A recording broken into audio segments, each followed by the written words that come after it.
사람이 참 잘 안 바뀌어집니다.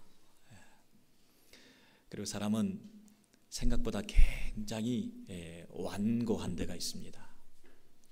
그리고 사람은 생각보다 저 깊은 곳에서 죄악된 본성들이 도사리고 있습니다. 남의 말을 참 안 듣습니다. 그냥 자연스럽게 그 말을 받을 만한 말씀이고 충고인데도 불구하고 거부감을 가지고 반발을 하기 참 쉽습니다. 여러분, 여기 조용한 예배 장소에 만약 어떤 어린아이가 막 왔다 갔다 그러고 막 귀엽긴 하지만 좀 시끄러우니까, 그래서 보다 참다 못해서 그 부모한테 쟤 좀 어떻게 좀 해라, 그렇게 만약에 얘기를 한다면, 여러분 이런 말 조심해야 됩니다 요즘. 그렇지만 용기를 내서 누군가 얘기를 했습니다. 그러면 그런 말을 들어서 당연하지, 내가 잘못했구나, 생각이 짧았구나, 빨리 애를 데리고 나간다든지 이렇게 하지 않고, 요즘 어떤 반응을 보이죠? 남의 일에 웬 참견이야, 우리 애 기죽이지 마세요, 당신이나 잘해, 이런 식의 반응이 나올 수 있는 게 인간이에요. 와, 대단하지요? 부모가 자식에게 참다 못해서 좀 그러지 말았으면 좋겠다, 참 하기 어려운 말인데 나이가 드실수록 부모님들이 자식들한테 더 어려워지는 것 같아요. 그죠? 더 함부로 말도 못해요. 그래서 조심조심해서 한 말인데 그 자식의 그 반응이라는 것이 영 엉뚱한 방향으로 그렇게 나오잖아요. 잘 되라고 한 말인데 참견하지 마세요, 제가 알아서 할게요, 제발 좀 똑같은 말 2번 하지 마세요, 텔레비나 보세요. 그런 식의 반응이 이 부모가 얼마나 상처를 받겠습니까? 부모가 돈이 좀 있는데요, 자식이 무슨 급한 그 사업에 필요한 돈이 있습니다. 그 돈만 있으면 내가 이게 성공할 텐데, 부모에게 찾아가서 돈을 좀 달라고 부모가 거절합니다.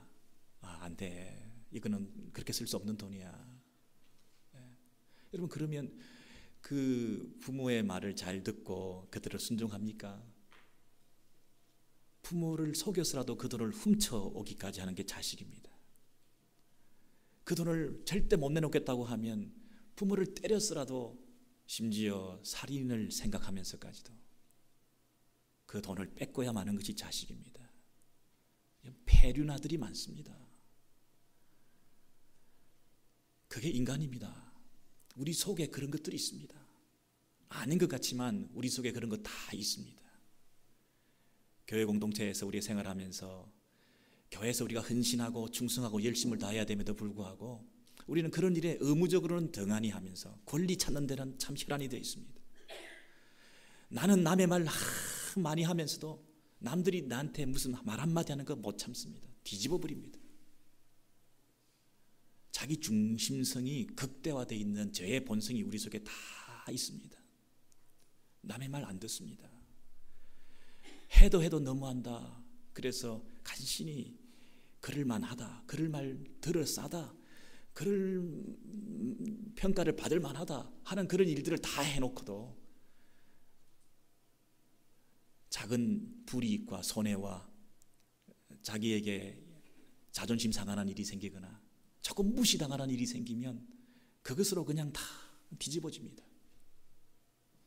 공동체 안에서 우리가 마땅히 해야 될 사명은 잘 감당하지 못하면서 내가 공동체 안에서 약간 불이익과 무시당한 자존심 상한 일이 있으면 이 공동체를 그냥 다 뒤집어 버립니다. 사랑이 없는 교회다, 이거. 그렇게 할 수 있는, 자기가 중심이 되지 않으면 뭐든지 다 제거해 버릴 수 있고, 자기가 스포트라이트를 받지 않으면, 내가 내 인기와 명예와 내 직분, 내 원하는 것, 소원, 이런 것이 이루어지지 않으면 하나님도 필요 없습니다. 하나님의 교회도 필요 없습니다. 하나님 말씀도 아무 나한테 상관이 없습니다. 예수, 하나님의 아들, 그분은 왜 십자가에 못 박혀 죽여 지으셨나요? 저와 여러분이 못 박아 죽였습니다. 우리의 고집, 우리의 생각, 우리의 주장, 우리의 편리, 우리의 기득권 이것에 손상이 되면 하나님도 필요 없습니다. 고난주간 우리 한 주간을 우리가 맞으면서 누가 예수를 십자가에 못 박아 죽였나? 저와 여러분입니다. 완고한 고집스러운 내 중심으로 인생을 바라보고 세상을 바라보는 나의 불이익과 나의 손해에 대해서 조금도 용납할 수 없는, 그래서 하나님 그분마저도 우리에게 찾아와서 잔소리할 때 그렇게 살면 안 된다. 하나님의 심판과 하나님의 진노에 대해서 경고할 때 얘야 그렇게 살면 안 된다. 부모가 자식에게 말하듯이 하나님의 종이, 하나님의 선지자가, 심지어 하나님의 아들이 와서까지도 이 세상을 향하여 메시지를 전할 때 그것이 바들이 됩니다. 그것이 거슬립니다.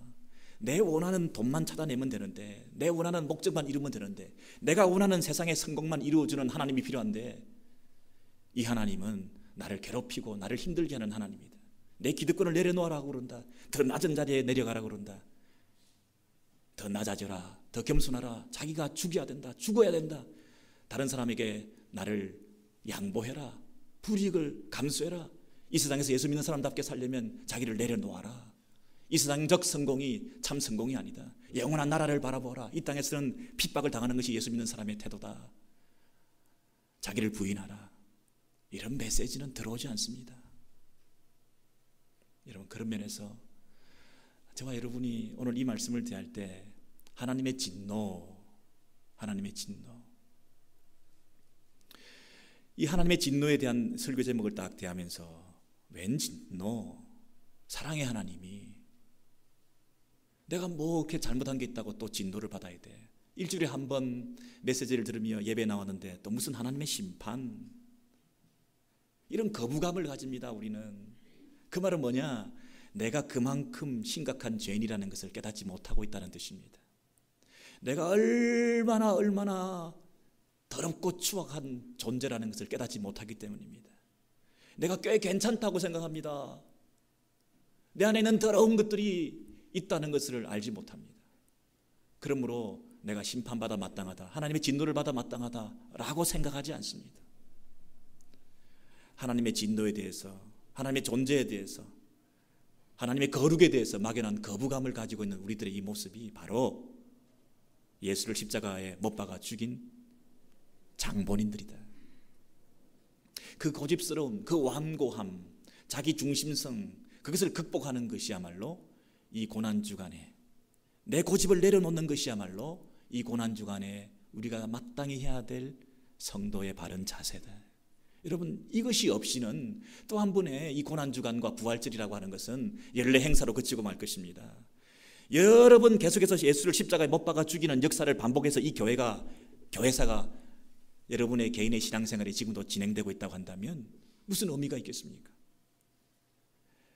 예수를 십자가에 못 박아 죽인 그 장본인, 그 죄성, 그것을 내려놓는 연습을 해야 이 고난주간이 의미가 있지 않겠습니까?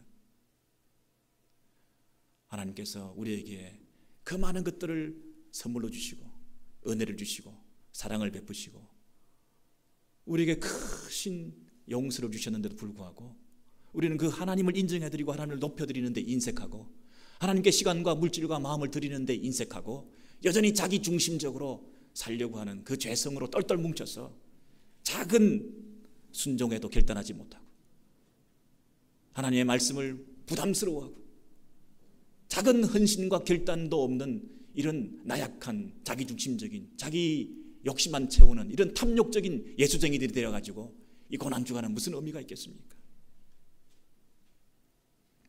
여러분, 오늘 말씀을 보니까 로마서 1장 18절에 하나님의 진노가 우리들에게 나타났다 이렇게 되어 있습니다.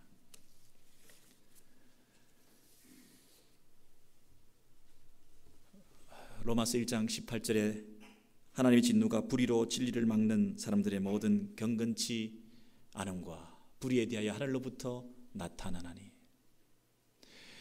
여러분, 하나님의 진노가 이 땅에 나타났다고 할 때 왜 하나님의 진노가 나타날 수밖에 없는가 하는 부분에 대해서 생각하고 우리를 쳐서 우리의 문제를 봐야지, 왜 하나님은 진노하시나 이렇게 대드는 태도를 가진 우리의 이 근본적 죄성이 바로 우리가 예수를 십자가에 못 박아 죽였다는 것입니다. 19절 이하에 보시면 그 하나님의 진노가 나타날 수밖에 없는 우리들의 모습을 볼 수가 있습니다. 19절 보시죠. 이는 하나님을 알만한 것이 그들 속에 보임이라. 하나님께서 이를 그들에게 보이셨느니라. 여러분, 하나님께서 우리 속에 양심도 주시고 이 우주 만물 가운데 하나님 만드신 당신의 신성과 솜씨와 지혜를 드러내셔서 누구나 이 인생들이라고 하면 내가 다가 아니구나, 나에게 생명을 주시고 이 우주를 만드신 하나님이 계시는 것이구나, 선과 악을 분별할 수 있는 양심의 기본적인 것들을 주신 그 양심의 주인이신 분이 계시구나 하는 것들을 생각하면서 그 하나님을 인정해 드리는 것이 마땅한 자세라는 것입니다. 에비던스, 증거가 있다, 보여주셨다, 분명하다, 이렇게 말하잖아요. 여러분 20절 보십시오. 1장 20절 보시면 창세로부터 그의 보이지 아니하는 것들, 곧 그의 영원하신 능력과 신성, 하나님의 능력과 하나님의 신성이 그가 만드신 만물에 분명히 보여 알려졌다 그랬습니다. 그래서 사람들이 핑계할 수 없을 정도로 알려졌다, 명백히 보여진 하나님의 존재에 대한, 창조주에 대한 이 피조물의 자기 인식이 있을 수밖에 없다고 말하고 있습니다. 여러분, 우주 만물을 보면 눈을 뜨셔야 보이죠. 우주 만물을 보면 온 세상 가운데 하나님의 솜씨와 능력이 나타나 있다는 것입니다. 여러분, 어떤 사건이 발생하고 범죄가 생기면 그 현장을 보존하면서 머리카락 하나 찾아내고, 지문 한 조각을 찾아내고, 그죠? 혈흔, 무슨 핏자국 하나 이렇게 발견해내고, 담배 피다가 버렸는데 타액이 하나 묻어 있기까지를 한다면, 여러분, 그 속에 뭘 알 수 있나요? 그 현장에, 그 사건의 현장에 누가 다녀갔고, 언제부터 언제까지 다녀가고, 시간까지 추정하면서 그것을 다 밝힐 수 있지 않습니까? 현미경으로 돋보기로 들여다보면서 과학 수사를 내세워서 그 장소에 아무도 없었는데 누가 있었다는 걸 시간대까지 밝혀서 그것을 알아내는 우리 인간들이 세상에 어떻게 이 온 피조 세계에 가득한 하나님의 지문에 대해서는 그렇게 둔감하고 무시하고 없다고 그럴 수 있는가요? 꽃 한 송이를 봐도 그 하나님의 지문이 묻어 있지 않습니까? 나뭇잎 하나를 봐도 이 부활을 앞두고 이 꽃잎 가운데, 나뭇잎 가운데 파릇파릇 아름답게 피어나는 그런 대자연을 바라보면서 야, 이 하나님의 솜씨를 느낄 수 있지 않습니까? 하나님의 신실하심을 느낄 수 있지 않습니까? 하나님의 불변하시는 사랑을, 하나님의 영원하심을 우리가 경험할 수 있지 않습니까?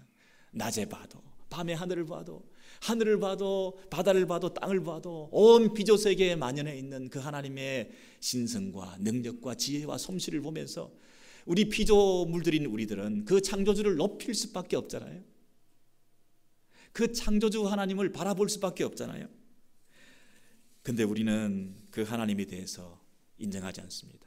우리는 처음부터, 창조세계 태초부터 아담이 하나님을 등졌습니다. 창조주를 인정하지 않으려고 그럽니다. 내가 하나님 되겠다 합니다. 내가 하나님처럼 되고자 하는 그 유혹에 빠져가지고 하나님 없이 살겠다고 하는 것입니다. 하나님으로부터 독립선언서를 낭독하고 하나님으로부터 뛰쳐나와서 내만의 세계, 나만의 세계, 자기 중심적으로 살려고 하는, 자기 영역을, 자기 도성을 쌓고 가인의 성을 쌓고, 그래서 그곳이 내 안전과 평화와 생명을 보존해 줄 수 있는 곳이라고 도시를 건설하기 시작했습니다. 우리는 모여서 살자, 바벨탑을 쌓았습니다. 이것이 인간입니다, 여러분. 우리가 가지고 있는 근본적인 죄성, 하나님 없이 살겠다, 내가 하나님 되겠다. 온 피조세계에 하나님의 솜씨, 하나님의 지문이 다 찍혀 있는데 우리는 하나님이 없다고 애써 눈을 감고 있습니다. 여러분, 거울을 보시고 여러분을 이렇게 모습을 보시면 거기에 하나님의 지문이 찍혀 있나요? 안 찍혀 있나요? 하나님이 만드신 거예요. 요즘 좀 뭐 고친 분들은 좀 다르게 만들어진 거예요. 하나님 원래 하나님이 만드신 거예요. 여러분, 이 부모로부터 우리가 물려받은 모습인 것 같지만 사실은 그 배후에 다 하나님께서 만드셨지 않습니까? 신기하고 놀랍지 않습니까? 하나님께서 만드셨기 때문에 다 다른 거예요. 어떻게 지문이 다 이 핑크프린트를 왜 찍고 다니는 거죠? 다 다르니까. 여러분, 모습을 얼마나 다 다르게 만드셨어요. 아니, 쌍둥이도 그렇게 닮은 줄 알았더니 그렇게 다른 게 많대요, 자기들끼리는. 여러분, 어떤 사람이 A라는 사람과 B라는 사람이 너무 닮았다 막 박수를 치는 이유는 뭐죠? 너무 다 다른데 이 희한하게도 닮은 사람이 있다는 거죠. 그만큼 다 다르게 만들어졌다는 거죠. 수십억 수백억의 인구들을 누가 이렇게 다 다르게 만드셨을까요? 하나님의 걸작품, 하나님께서 다 지문을 찍으셔서 여러분을 한 사람 한 사람 다 다르게 만드셨죠. 거울을 보실 때마다 하나님의 마스터피스, 야, 이 걸작품 봐라. 거기에 대한 감사가 있으셔야죠. 여러분, 세상적인 기준으로, 육적인 기준으로, 뭐 이게 속된 기준으로 요즘 그 미의 기준이라는 게 아주 제로 오염돼서 타락해가지고 여러분이 세상에서 어필하는 뭐 이런 식의 미의 기준을 가지고 함부로 여러분께서 이쁘다, 뭐 안 이쁘다, 뭐 멋지다, 뭐 이런 말을 함부로 하는데, 여러분 적어도 교회 안에서는 그러시면 안 됩니다. 교회 안에서는 하나님께서 만드신 그 모든 심령들 한 사람 한 사람들이 다 누굽니까? 하나님께서 다 따로따로 계획적으로 구별해서 만드신 하나님의 작품들입니다. 그걸 인정하고 다 귀한 거죠. 세상적 기준을 가지고 와서 어떻게 여기서 너는 이쁘고 너는 안 이쁘고, 너는 멋있고 너는 안 멋있고, 세상적 기준을 따라서 거기 어필하기 위해서 막 그렇게 꾸미고, 여러분 그것은 성도의 바른 자세가 아닙니다. 정말 여러분의 눈을 좀 바꾸셔야 됩니다. 하나님의 기준으로 눈에다 좀 안수 좀 하셔야 됩니다. 안수 좀 하셨어요. 이 정결케 좀 해주시고, 여러분 입에도 좀 안수 좀 하시고. 여러분 자꾸만 이렇게 말이 잘 안 나오고 이상한 말이 나오고 힘든 말이 나오고 여러분 부정적인 말이 나오고 이러면 입에다가 안수를 하셔요.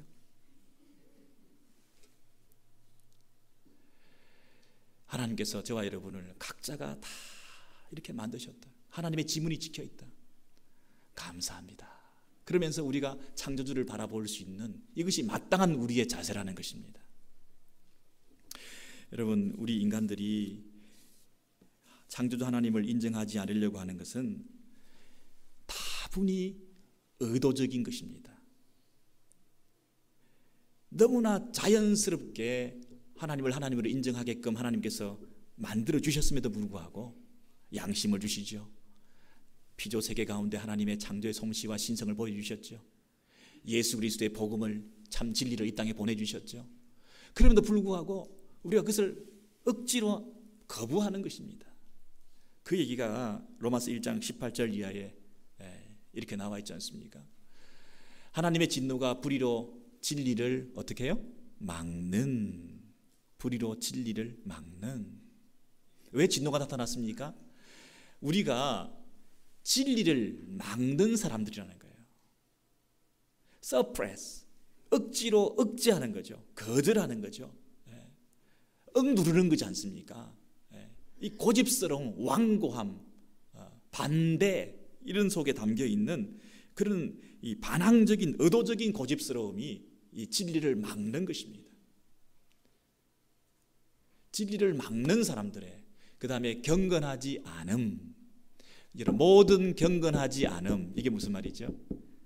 우리는 하나님 앞에서 이런 행동을 했다, 이런 착한 일을 했다, 이런 선한 일을 했다, 이게 아니고요. 경건이라는 말은 무슨 뜻이 있습니까? 하나님과의 관계성입니다. 하나님 앞에서 하나님을 인정해드리지 않고 하나님께 속하지 않은 채로 살아가는 사람이 경건하지 않은 사람입니다. 성경책을 끼고 경건하게 살지 않았다, 이게 아니고요. 내가 하나님을 인정해드리지 않는 인간적인 자기들만의 모습, 그것이 아무리 경건한 척해도 그것은 하나님 앞에서 경건하지 않은 것이라는 거예요. 모든 경건하지 않는 우리의 삶, 하나님을 떠나 있는 진리를 가로막는 그 인생들은 하나님을 이렇게 많이 충만히 풍성히 여러 가지 방법으로 알려주었음에도 불구하고 하나님을 받아들이지 않는다는 거예요. 하나님을 몰라서 하나님을 섬기지 않는 게 아니라 하나님을 알되 하나님을 하나님으로 인정해드리지 않는다는 거예요. 영어 표현을 보십시오. 하나님을 알되 하나님을 하나님으로 높여드리지 않는다. 하나님을 하나님으로 대접해드리지 않는다는 것이죠. 그래서 우리의 마음은 감사치도 않고 생각이 허망해지고 마음이 어두워졌다. 마음이 컴컴해졌다. 감각을 상실했다. 하나님 앞에서. 그리고는 스스로 지혜 있다. 내가 하나님이다. 여러분, 내 지혜로 내 제한된 한계를 가진 결핍된 내 내재적인 생각과 지혜와 계획대로 그렇게 살려고 하니까 이 인생이 여러분 형통하겠습니까? 지혜가 짧으니까, 하나님의 지혜를 덧입지 못하니까 내일 일도 알 수가 없죠. 내가 사랑이 결핍되어 있으니까 내 사랑으로 하려다 보니까 사랑할 수 있는 사람, 사랑할 수 없는 사람 다 사랑하지 못하니까 갈등이 생기고 미운 마음이 생기고 욕하는 사람이 생기고, 내 안에 하나님의 사랑이 가득하다면 모든 사람을 다 사랑할 텐데 내가 지식이 짧으니까 알 수 없고 내일 일도 모르고.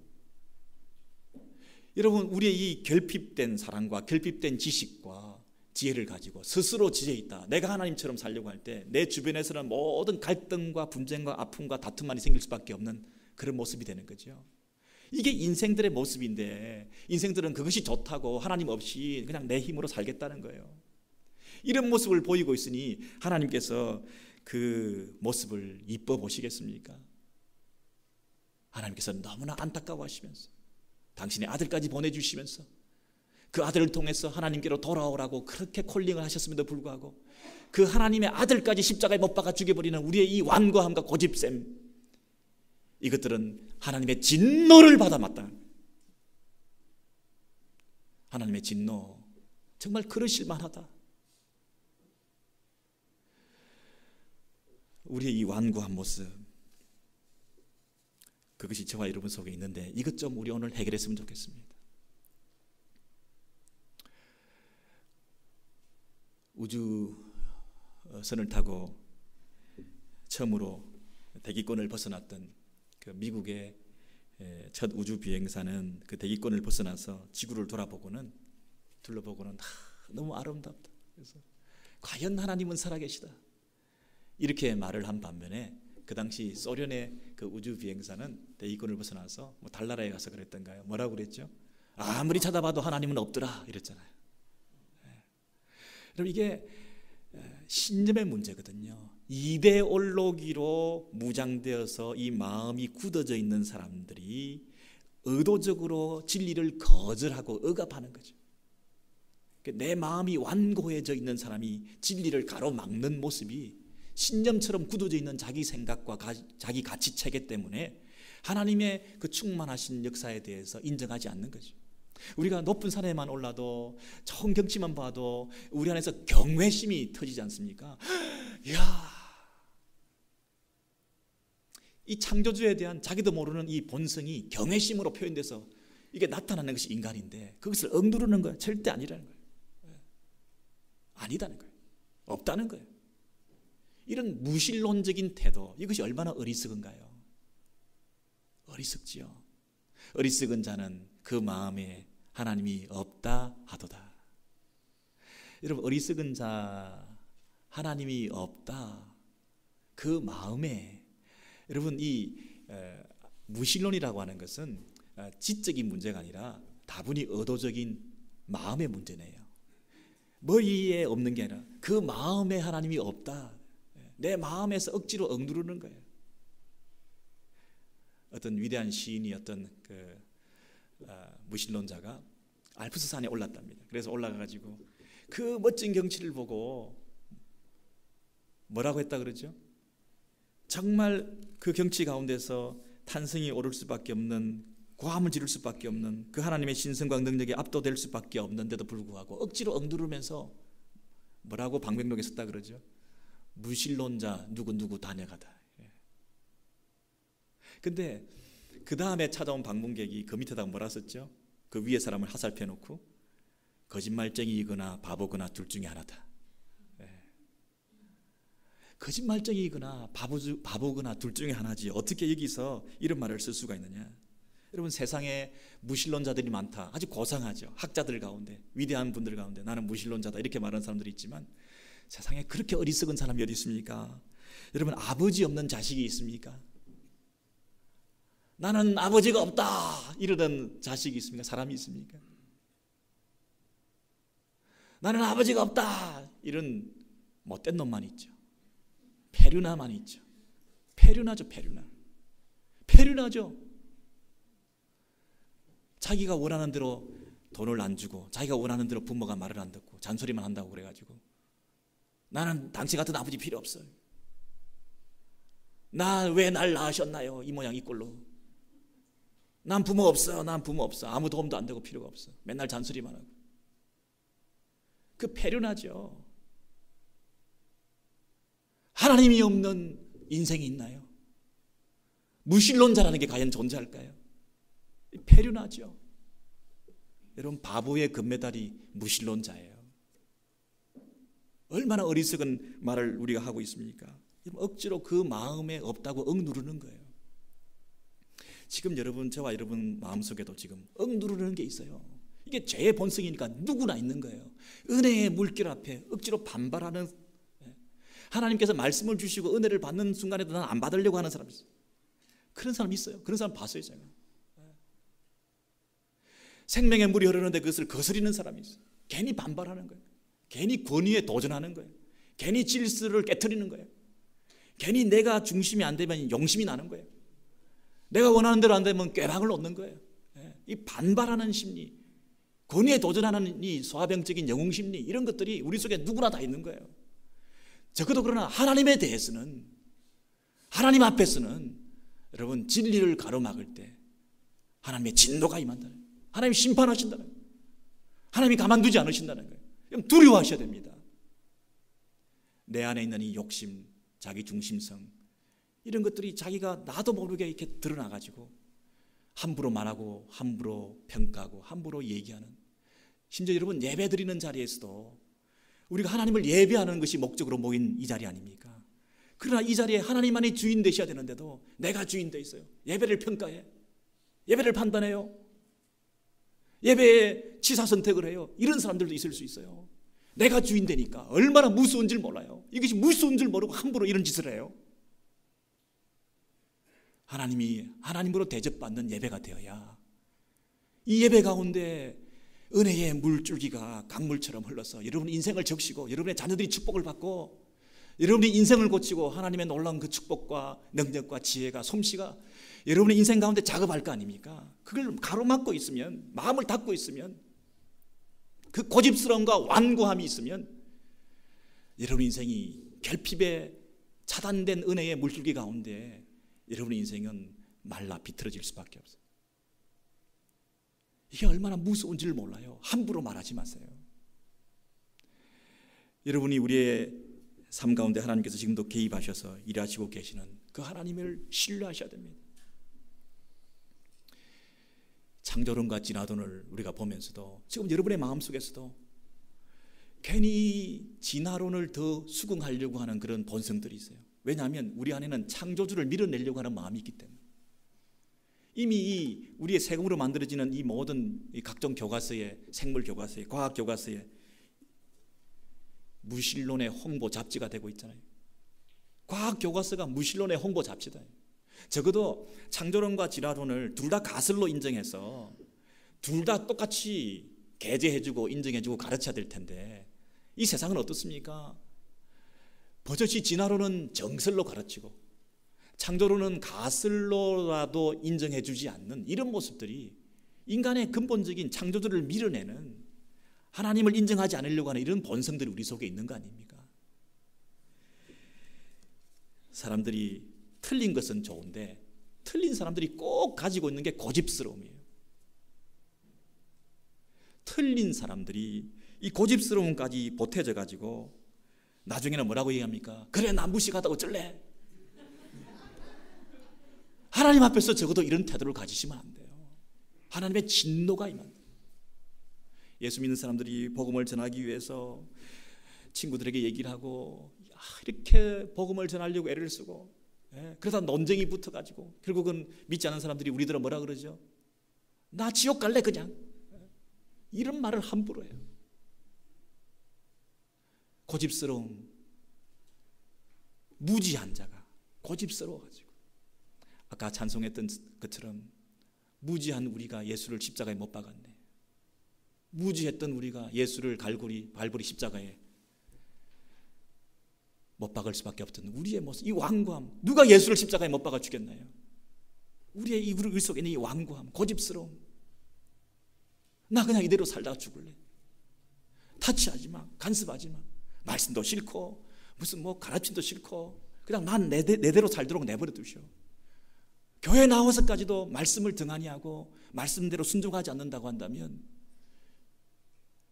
우리의 신앙생활의 의미가 무엇입니까, 여러분? 우리가 변화가 없고 성숙이 없고 내가 고치는 것이 없고 달라지는 것이 없다고 한다면 오히려 더 완고해지고 고집스러워지고 더 노여워하고 더 연세가 드실수록 더 스터분해지고 그런다면 이 고난주간에 반복되는 그 의미가 과연 우리 인생에 뭐가 있겠습니까? 내 안에 이 고집스러움을 꺾으셔야죠. 남편에 대해서도 아내에 대해서도 부모가 자식에 대해서도 여러분 나를 내려놓으셔야 되죠. 이 고집스러움이, 이 완고함이, 이 뻔뻔함이, 이 틀렸음에도 불구하고 무지한 자가 오히려 뻔뻔하게 고집 피우는 이 제 본성이 이게 너무나 못났구나. 이거 내려놔야 되겠구나. 이거 포기해야 되겠구나. 하나님 앞에 겸손히 엎드리고 그 하나님을 높여드리고 하는 그런 바른 자세를 가지셔야 이게 예수 믿는 사람의 바른 태도 아니겠습니까? 표정을 펴시고 마음의 주름을 펴시고 서로 사랑하고 하나님을 함께 섬기면서 기쁨과 감사가 넘치는 그런 신앙생활을 해야지. 이곳에서 자기가 고집을 피우고 자기 주장을 하고 내 생각이 맞다고 그러고 가정에서나 교회에서나 그런 태도를 가진다면 이게 무슨 시간 낭비겠습니까? 마치 북한 같지 않습니까? 국제사회 질서 가운데서 페르나처럼 행동하는 북한처럼 무슨 맡겨놓은 것처럼 식량 달라 비료 달라 다 가져가가지고 실컷 주고 난 다음에 더 내놔라고 벼랑끝 외교 정책을 펴면서 전쟁을 위협하고 불바다를 만든다고 그러고 마지막에 핵무기 딱 내놓으면서 유아독존식에 그것을 주체사상이라고 그러고 우리만 잘 살겠다는 거예요. 내 마음대로 하겠다는 거예요. 내 식대로 하겠다는 거예요. 여러분 그런 게 어디 있습니까? 그런 모습이 얼마나 페르나적인 모습입니까? 하나님 앞에서 얼마나 부끄러운 모습입니까?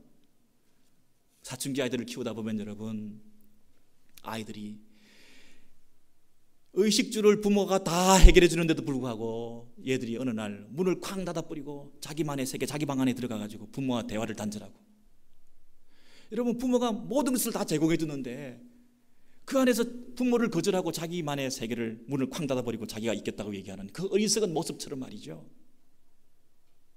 하나님으로부터 우리가 모든 것을 다 공급받았는데 하나님이 이 땅에서 모든 햇빛과 공기와 물을 주시면서 생명을 주셨는데 이곳에서 우리가 하나님을 거절하고 하나님 없이 하나님 인정해드리지 않고 이 피조세계를 하나님이 만드신 창조주이신데 그 창조주를 높이지 않고 노래하지 않고 이 창조세계에 살면서도 이 피조물인 주제에 내가 하나님처럼 되어서 내가 울타리를 치고 내 마음대로 살겠다고 하는 이런 어리석은 모습이 어디 있습니까? 이런 페르나 같은 모습이 어디 있습니까? 그러면서 내가 필요한 것만 채워주고 내가 원하는 것만 요구하고 하나님을 마치 내 밑에 하수인처럼 부리며 전락시키는 그런 모습이 우리 가운데 있지 않습니까? 여러분 23절에 보시면 너무나 우스운 22절 23절에 보시면 이런 말씀이 있어요. 스스로 지혜 있다 하나 어리석게 되어 썩어지지 아니하는 하나님의 영광을 썩어질 사람과 새와 짐승과 기어다니는 동물 모양의 우상으로 바꾸었다. 이 피조물이 참 창조자 하나님을 높여드려야 됨에도 불구하고 내가 하나님이 되고 내가 왕이고 내가 중심되다 보니까 내가 잘 되도록 하기 위해서 하나님도 타락시키고 전락시켜가지고 내 하수인으로 만들었다는 거예요. 그래서 내가 욕망을 채우는 데 도움이 될 수 있는 신으로 만들어 놓았다는 거죠. 하나님을 높여드려야 되는데 내가 더 높아져가지고 하나님을 내 밑에 내가 부리는 종처럼 내 욕망을 채우기 위한 이 우상으로 만들어 놨다는 거예요. 이러니 하나님의 진노가 임하지 않을 수 있겠습니까? 지금 저와 여러분이 하나님의 진노 아래에 있는 자들입니다. 우리의 모습 가운데 진정한 하나님에 대한 바른 경배와 예배가 없이 내 안에 이 고집스러움을 버리지 않고 하나님마저도 내 마음대로 이용하려고 하는 이런 태도를 가진 우리들은 바로 이 모습 아니겠습니까? 여러분, 우상 숭배는 탐욕이다, 탐심이다, 자기 정욕이다 그랬습니다. 여러분, 우상이라고 하는 것은 다른 어떤 신이라기보다는 내 마음에 있는 그 욕망을 형상화해서 만든 것입니다. 그게 우상입니다. 내 마음의 욕망을 형상화해서 만들어서 내 욕망을 채우려고 하는 것이 우상들입니다. 내 욕망이, 내 중심이 더 우선이라는 거죠. 여러분, 이 신들을 보세요. 여러분이 풍요의 신을 섬기는 이유가 뭐겠습니까? 다산의 신을 섬기는 우상을 만드는 이유가 뭐겠습니까? 여러분 속에 풍요를 갈망하고 여러분 안에 속에서 다산을 기대하고 여러분 속에서 많은 것을 얻으려고 하는 그런 욕망이 있다 보니까 그것을 채워줄 수 있는 다산과 풍요의 신을 만드는 것이라는 거죠. 여러분이 육체적인 정욕에 대한 갈망이 있다 보니까 우상 신전 앞에다가 제사장으로 창녀들을 놔두고 성행위를 통해서 그것이 마치 예배드리는 것처럼 만들어서 자기 욕망을 채우는 그런 모습이, 우리 안에 있는 이 욕망이 형상화되고 종교화되어서 만들어진 것이 이 세상의 종교고 우상들이죠. 하나님이 아닌 거죠. 내가 하나님이라는 거죠. 이런 식으로 하나님을 전락시키고 하나님을 이름을 욕되게 하는 이런 모습이 우리 속에 있을 때 하나님을 하나님으로 섬겨드리지 않고 하나님 아닌 다른 대체물을 만들어서 거기서 탐닉하고 중독되고 빠져 있을 때, 하나님 아닌 하나님 대용품을 만들어서 하나님을 하나님처럼 섬기고 있을 때 이 인생들이 하나님의 진노를 받아 마땅하지 않겠습니까? 여러분의 마음속에 진정은 이 하나님에 대한 경배가 있습니까? 경외심이 있습니까? 여러분이 중심이 되어서 여러분의 인생을 성공하고 여러분의 자녀가 잘 되고 여러분의 신앙생활과 교회생활 가운데서 성공하고 인기를 얻고 명예를 얻고 직분을 얻고 그것이 목표가 되어가지고 여러분의 삶 가운데서 하나님도 그것에 도움이 안 되면 제거해버리고 필요 없다고 하는 자기 중심적인 삶으로 살아간다면 이것이 어떻게 신앙생활이겠습니까? 하나님의 진노를 받아 마땅한 자들 아니겠습니까? 우리야말로 예수를 십자가에 못 박아 죽인 장본인들 아니겠습니까?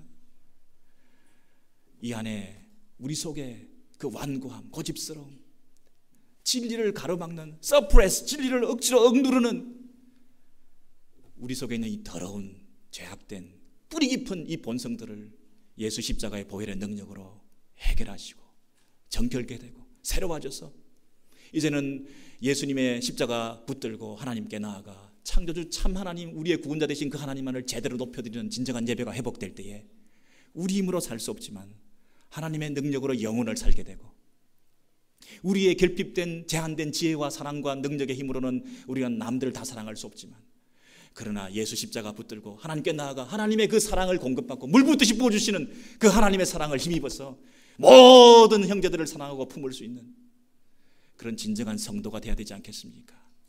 진정한 성도, 진정한 하나님의 백성이 되어야 되지 않겠습니까? 우리를 위해서 십자가에 죽으시기까지 하시면서 우리를 살리셔서 우리를 이루시고자 하시는 그 당신의 뜻을 우리는 이루어드려야 되지 않겠습니까? 그것을 거절하고 가라막고 그냥 그것을 덩진 채로 나 혼자 문을 창 닫아드리고 내 혼자 들어가가지고 나만의 세계를 살아가고 내만의 인생을 살아가는 그런 어리석고 바보 같은 그런 삶을 살 수는 없지 않습니까? 진정한 성도, 참된 신자, 하나님의 백성들, 하나님의 자녀들 되시기를 주의 이름으로 소원합니다. 주님의 마음 닮아서